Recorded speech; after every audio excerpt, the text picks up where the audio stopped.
اساتذہ اور انتظامیہ کی تربیت کا خاکہ اور نظام. آئیے اس موضوع پر ہم غور کریں.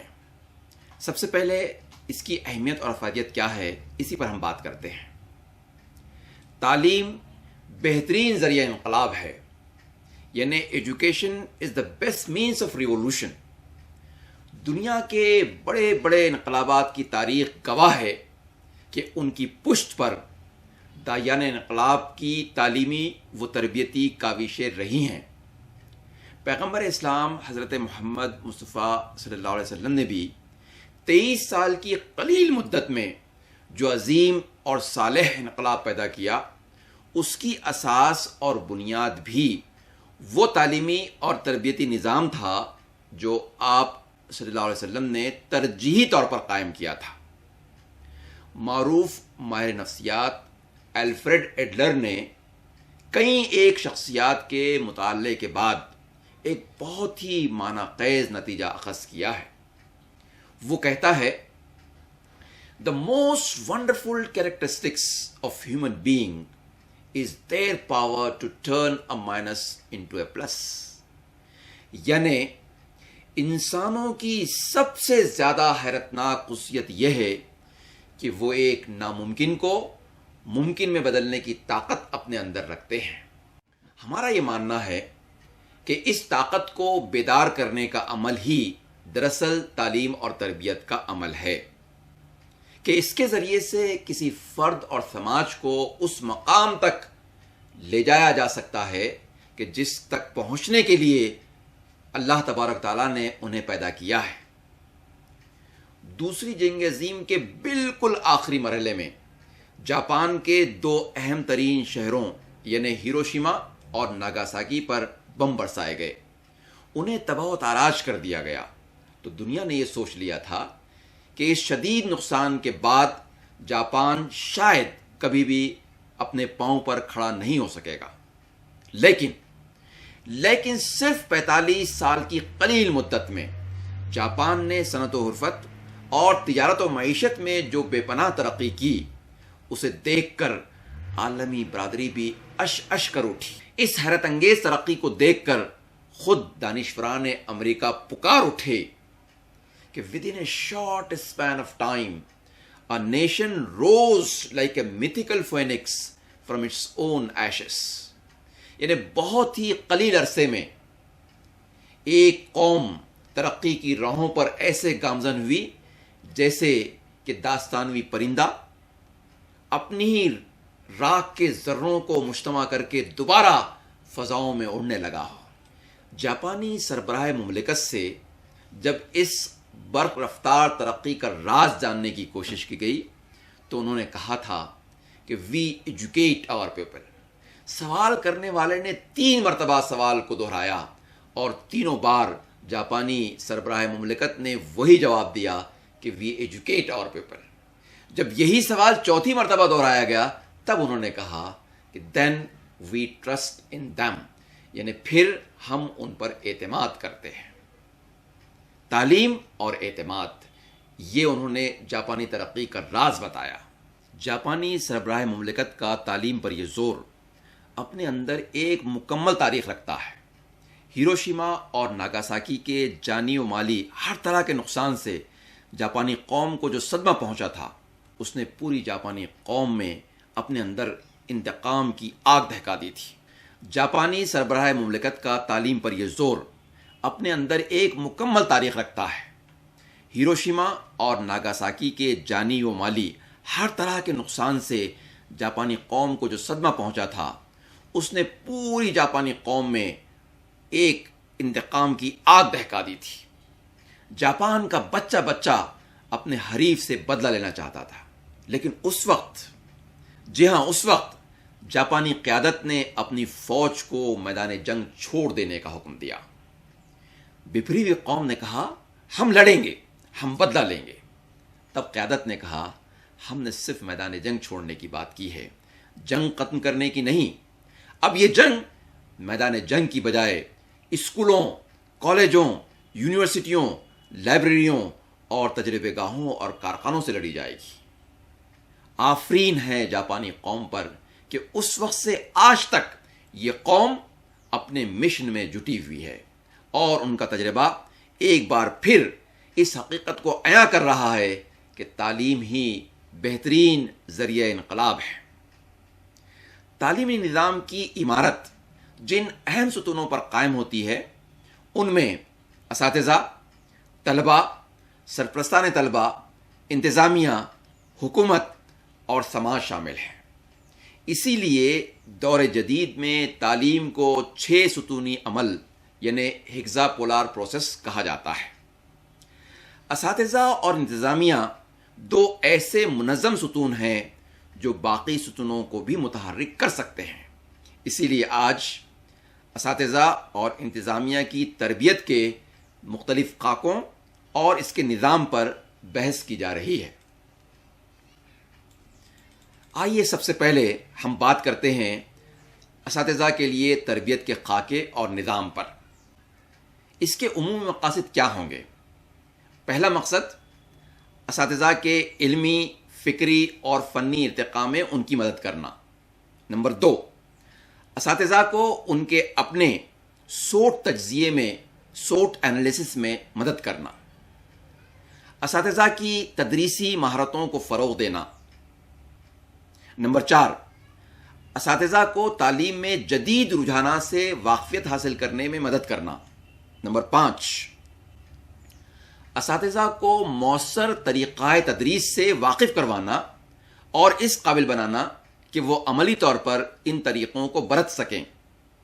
نمبر 6، طلباء کی نفسیات، ان کے سیکھنے کا عمل اور ان کی تربیت کے فن سے اساتذہ کو آراستہ کرنا۔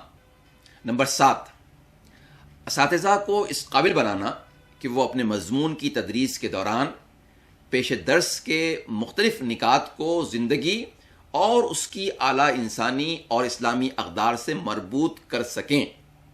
نمبر 8، مختلف تدریسی و اکتسابی وسائل بشمول ICT وسائل سے اساتذہ کی واقفیت کروانا اور عملی طور پر ان کے استعمال کا جذبہ اور مہارت ان کے اندر پیدا کرنا۔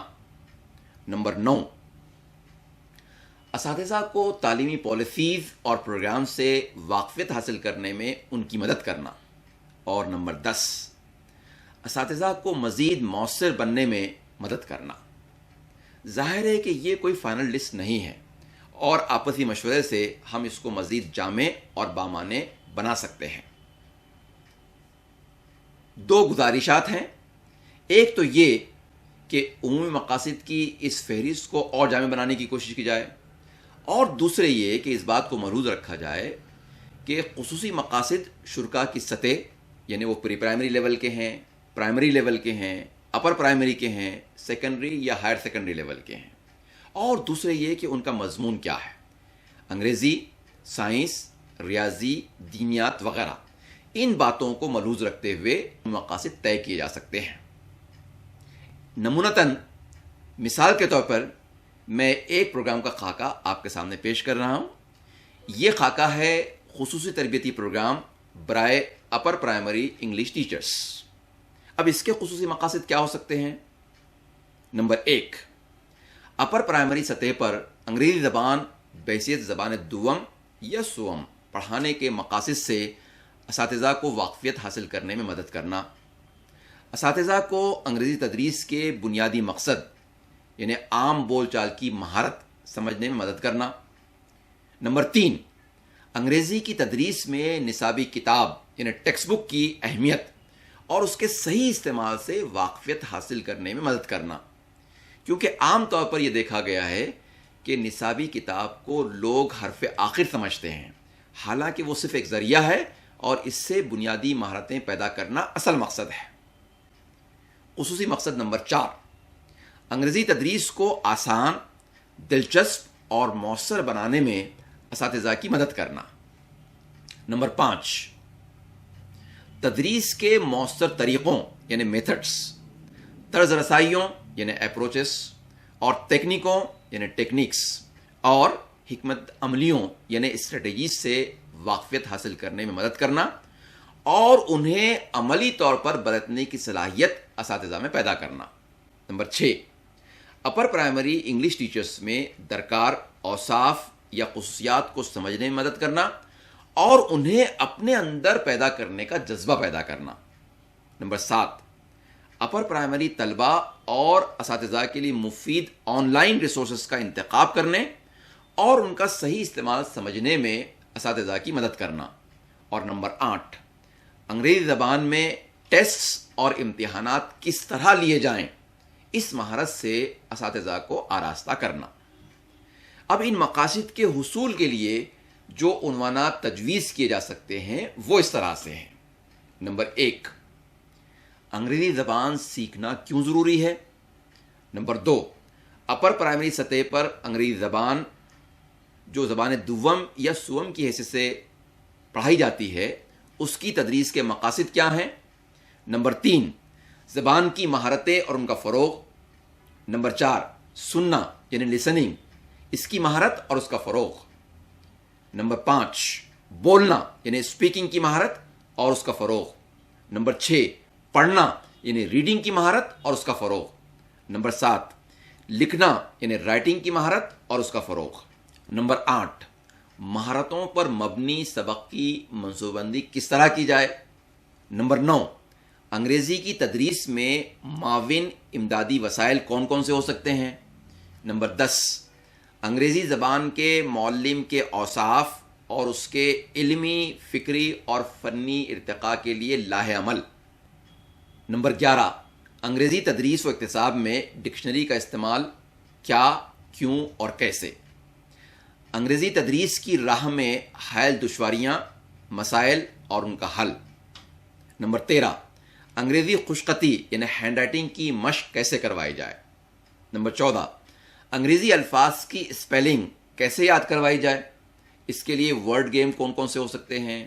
اس کے لیے ایجوکیشنل کارڈز کا کس طریقے سے استعمال ہو سکتا ہے. نمبر 15، انگریزی تدریس کے دوران مادری زبان اردو کا استعمال کس حد تک کیا جائے. نمبر 16، اسپوکن انگلش کی مشق کیسے کروائی جائے. نمبر 17، انگریزی نظم کی تدریس میں آڈیو اور ویڈیو سی ڈیز کا استعمال کس طرح سے کیا جائے. نمبر 18، انگریزی سبق کی منصوبہ بندی اور اس پر مبنی ورکشاپ. نمبر 19، قصہ گوئی یعنی اسٹوری ٹیلنگ کا انگریزی تدریس میں کس طرح سے استعمال کیا جائے. اور نمبر 20، انگریزی زبان میں قواعد کی تدریس کس طرح کی جائے. ظاہر ہے کہ یہ عنوانات کی جو فہرست ہے یہ بھی حتمی اور آخری فہرست نہیں ہے، اس میں بھی آپ کے مشورے سے ترمیم کی جا سکتی ہے. میری خواہش یہ ہے کہ انگلش ٹیچرز کے لیے 5 روزہ تربیتی پروگرام میں روزانہ کم از کم 1 تا 2 گھنٹے عملی سرگرمیوں کے لیے انعقاد کیا جائے تو آسان ہوگا. ظاہر ہے کہ یہ عملی سرگرمیاں بھی بامعنی اور مخصوص عنوانات پر مشتمل ہونی چاہیے. چند ایک سرگرمیاں میں سجھا رہا ہوں، آپ ان پر غور کریں. جیسے ایک سرگرمی ہے نمبر 1، انٹروڈکشن آف سیلف یا introduction of fellow participants. Number 2، allocation competition. Number 3، return test based on grammatical items. Number 4، interview of an expert by the participants. Number 5، report writing, چاہیں تو روزانہ کے پروگرام کی رپورٹ بھی ان سے لکھوائی جا سکتی ہے. نمبر 6، ایسے writing. Number 7، language games, for example playing ball with tenses, کہ ٹینسز کو آسانی کے ساتھ سکھانے کے لیے کس طریقے سے بال کا استعمال کیا جا سکتا ہے. Number 8، anchoring of valedictory program in English. جو پروگرام ہو رہا ہے 5 روزہ پروگرام، ظاہر ہے کہ اس پروگرام کا ایک اختتامی اجلاس ہوگا، تو شرکا میں سے ہی کسی کو ہم آگے بڑھا سکتے ہیں کہ وہ اس پروگرام کی اینکرنگ کرے، اناؤنسمنٹ کرے، نظامت کے فرائض انجام دے. Number 9، group discussion among the participants. اور نمبر 10، ڈیمانسٹریشن لیسنس. ان میں سے جو باصلاحیت ٹیچرس ہیں انہی کو آگے بڑھا کر ان کے لیسنس کو ہم ڈیمانسٹریٹ کروا سکتے ہیں.